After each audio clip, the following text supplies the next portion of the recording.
Assalamualaikum warahmatullahi wabarakatuh. Shalom, Om Swastiastu, Namo Buddhaya, Salam Kebajikan. Pada kesempatan kali ini, kami dari kelompok 5 akan membahas mengenai seminar hasil identifikasi molekular kijing Taiwan, kijing lokal, ikan patin siam berdasarkan markah gen COI. Namun sebelumnya kami berterima kasih kepada Kak Karen Patricia sebagai asisten dari praktikum kelompok 5 ini yang sudah membawa kami kepada proses terakhir yaitu tahap seminar hasil. Sebelum kita membahas lebih lanjut, kita akan melakukan perkenalan terlebih dahulu. Perkenalkan, saya Egi Budiman dengan NIM C240-123-1021. Perkenalkan, nama saya Samuel Fajri Tuasiaturi dengan NIM C2401231084. Perkenalkan, nama saya Siti Aska Zarto Soksiani dengan NIM C2401231013. Perkenalkan, nama saya Ulan dengan NIM C2401231008. Perkenalkan, nama saya Putri Nasya Ramadhani dengan NIM C2401231091. Perkenalkan, nama saya Nela Nasya dengan NIM C2401231046. Perkenalkan, nama saya Rezi Ardiansa dengan NIM C2401231082. Perkenalkan, nama saya Faridatun Ainisa dengan NIM C2401231024. Perkenalkan, nama saya Siti Akira Nera dengan NIM C2401231071. Perkenalkan, nama saya Najib Farabi dengan NIM C2401231111. Perkenalkan, nama saya Rahma Izani dengan NIM C2401231068. Perkenalkan, nama saya Yofi Rahmat Mulyacaya dengan NIM C2401231045. Selanjutnya adalah latar belakang. Yang pertama adalah biologi molekuler. Biologi molekuler adalah ilmu yang menggabungkan antara biologi sel, biokimia, dan genetika yang tujuannya untuk mempelajari aktivitas biologis di tingkat molekuler. Ini juga mencakup interaksi antara DNA, RNA, protein, serta proses biosintesis dari makhluk hidup. Kemudian, biologi molekuler sangat didukung dalam bidang ilmu pengetahuan dan itu mencakup di ilmu biologi. Kemudian, ikan patin. Ikan patin adalah salah satu komoditas unggulan dalam bidang budidaya perairan air tawar yang telah dikenal lama oleh masyarakat. Hal ini juga didukung oleh potensi atau peluang yang sangat besar dalam bidang pasarnya karena benar-benar dicari oleh masyarakat baik dari dalam negeri ataupun luar negeri atau disebut dengan ekspor. Ikan patin siam memiliki keunggulan yang sangat besar bagi masyarakat itu sendiri dengan kandungan nutrisi yang dimilikinya. Ikan patin siam memiliki asam lemak omega 3 yang sangat tinggi dan hal itu sangat dicari oleh masyarakat karena kandungan nutrisi itu. Kemudian akan membahas mengenai kijing Taiwan atau dikenal sebagai kerang air tawar. Kerang air tawar sendiri pertama kali ditemukan di Indonesia pada tahun 1971 di Bogor. Kerang air tawar masuk ke Indonesia atau kijing Taiwan ini masuk ke Indonesia secara tidak sengaja karena saat itu Indonesia sedang melakukan impor beberapa ikan yang asalnya itu dari Taiwan dan dibawa ke Indonesia. Kemudian kijing air tawar ini atau kerang air tawar ini mampu beradaptasi dengan baik, hidup dengan baik dan berkembang biak di perairan Indonesia. Salah satu keunggulan dari kijing Taiwan ini adalah sebagai pakan ikan karena memiliki protein yang begitu tinggi. Oke.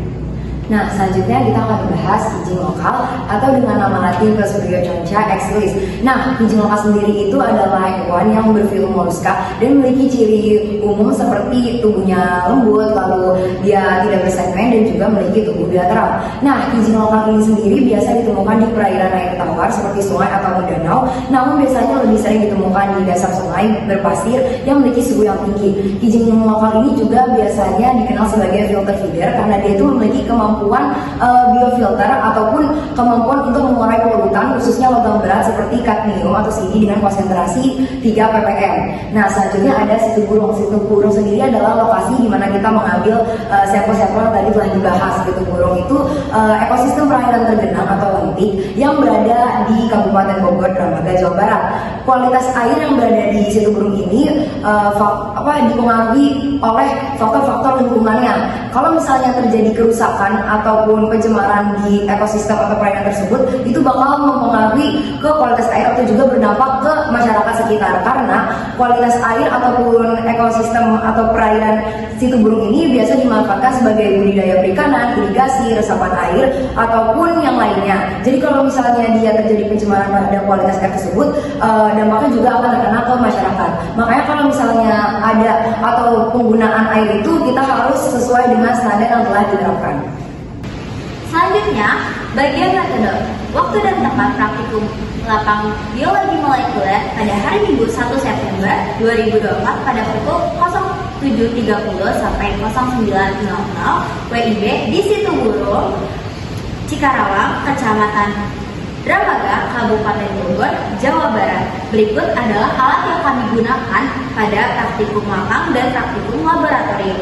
Yang pertama ada gas lab, masker, dan sarung tangan untuk melindungi diri dan menghindari kontaminasi.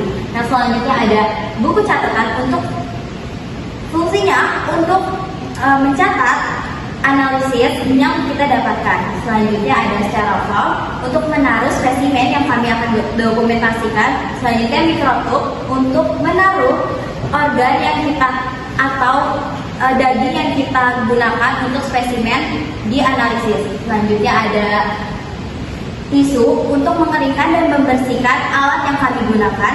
Selanjutnya ada penggaris untuk mengukur spesimen yang kami analisis. Selanjutnya ada alat bedah untuk membantu pembedahan. Selanjutnya ada hot plate untuk memanaskan. Ada inkubator untuk menginkubasi sampel yang kita gunakan. Ada oven untuk memanaskan. Dan ada trash bag untuk menaruh sisaan bahan yang kita gunakan. Selanjutnya ada refrigerator.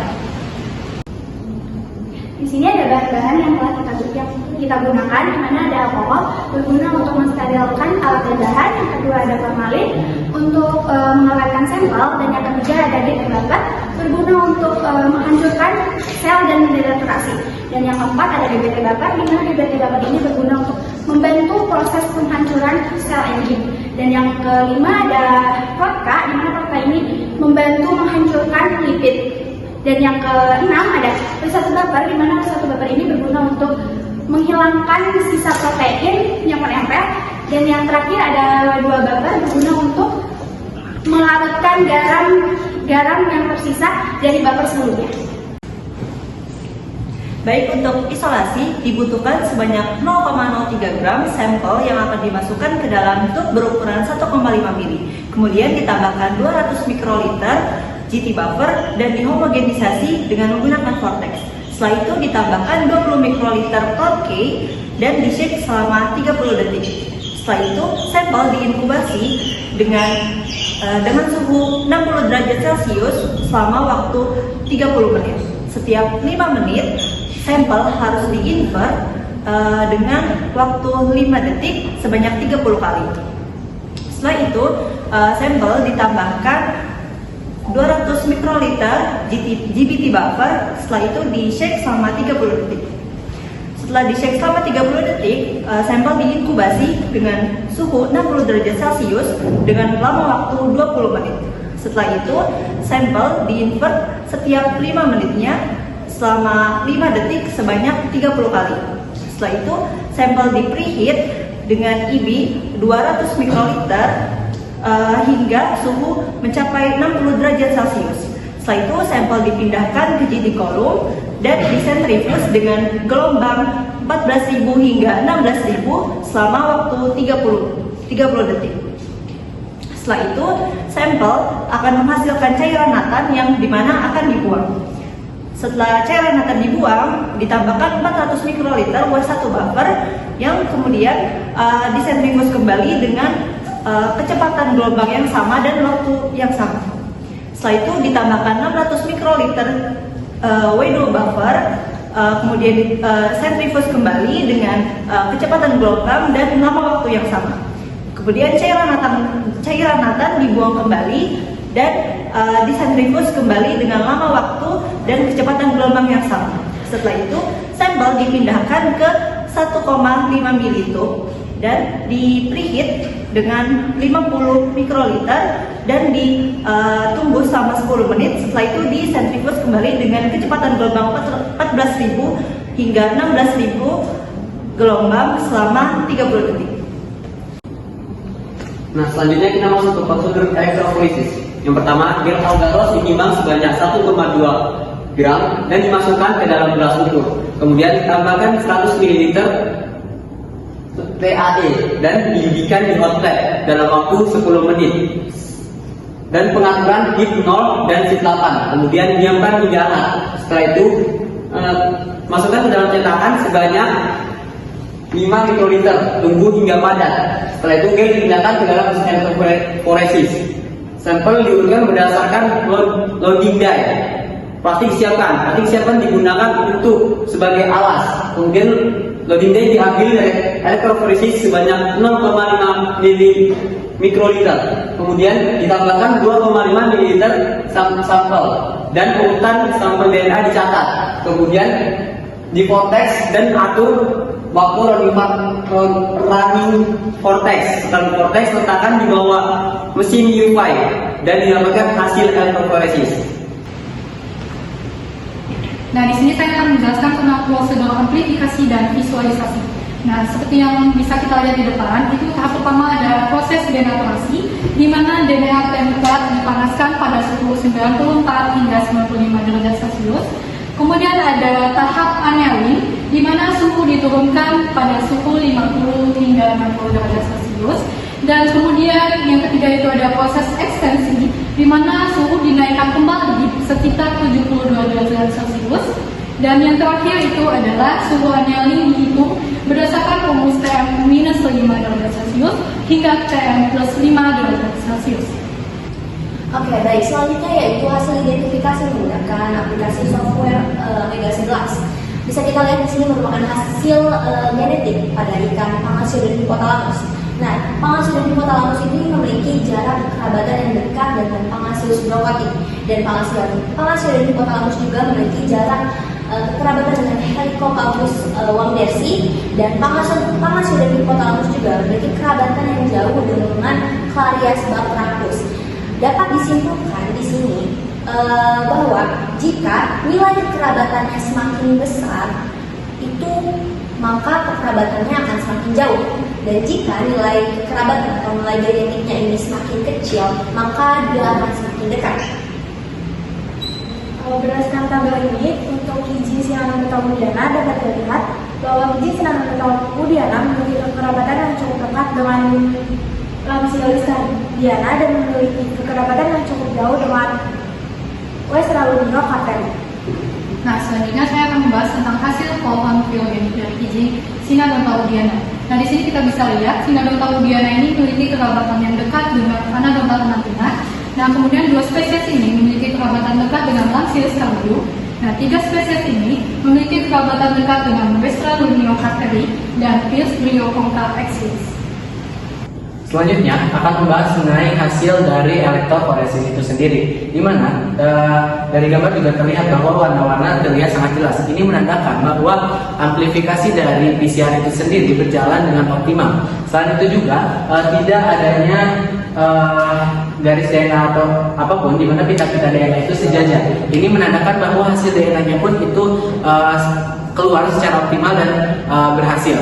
Nah, selain itu juga tidak adanya smear, di mana ini mengindikasikan bahwa hasil dari DNA itu sendiri tidak terdegradasi. Nah, selanjutnya ada pohon filogenetik dari ikan Patricia, di mana ini menunjukkan bahwa Pangasius hippopotamus memiliki kekerabatan yang sangat dekat dengan Pangasius cuperti. Nah, selanjutnya juga dari dua spesies ini memiliki kekerabatan yang sangat dekat juga dengan Helicobacter wamdersi.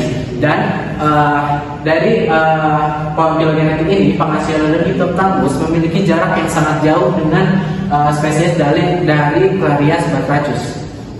Setelah diperoleh hasil, maka dapat diketahui suatu pembahasan seperti itu adanya beberapa jarak genetik antara spesies yang telah diuji. Itu yang pertama, itu adanya jarak genetik antara spesies Pangasius dan hippopotamus dengan Pangasius cuperti itu sebesar 0,162.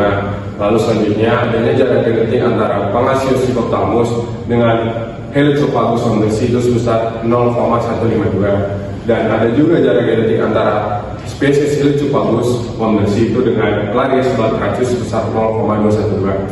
Dan berikutnya itu ada jarak genetik antara spesies Sinanodonta moderna dengan Anodonta anatina itu sebesar 0,165, dan selanjutnya ada jarak genetik antara spesies Anodonta anatina dan Lampsilis cardium itu sebesar 0,152, dan yang terakhir itu adanya jarak genetik antara spesies Lampsilis cardium dengan Westralunio carteri itu sebesar 0,212. Nah, dari sini bisa dilihat jarak keakraban yang paling dekat dengan kijing Taiwan itu adalah spesies Anodonta danta anatina, dan selanjutnya jarak keakraban yang paling jauh dengan kijing Taiwan itu bisa dilihat dari Clarias batrachus, dan selanjutnya itu ada jarak keakraban yang paling dekat dengan spesies ikan patin siam itu adalah Boberti, dan jarak keakrabannya yang paling jauh yaitu Clarias batrachus. Dan dari sini dapat dilihat hasilnya itu menunjukkan bahwasanya adanya pita-pita DNA yang terlihat seragam pada setiap jalurnya. Nah, selanjutnya yaitu bagian kesimpulan dan saran. Seperti yang sudah disampaikan oleh teman-teman saya sebelumnya, dapat ditarik kesimpulan dan berdasarkan hasil penelitian juga dapat ditarik kesimpulan bahwasannya spesies ikan patin siam Pangasius hypothalamus, kijing Taiwan, dan kijing lokal yang dianalisis menggunakan genetikasi Owen memiliki kekerabatan dengan spesies Pangasius boforti, dan juga sementara pada kijing Taiwan memiliki kekerabatan dengan Anodonta anatina.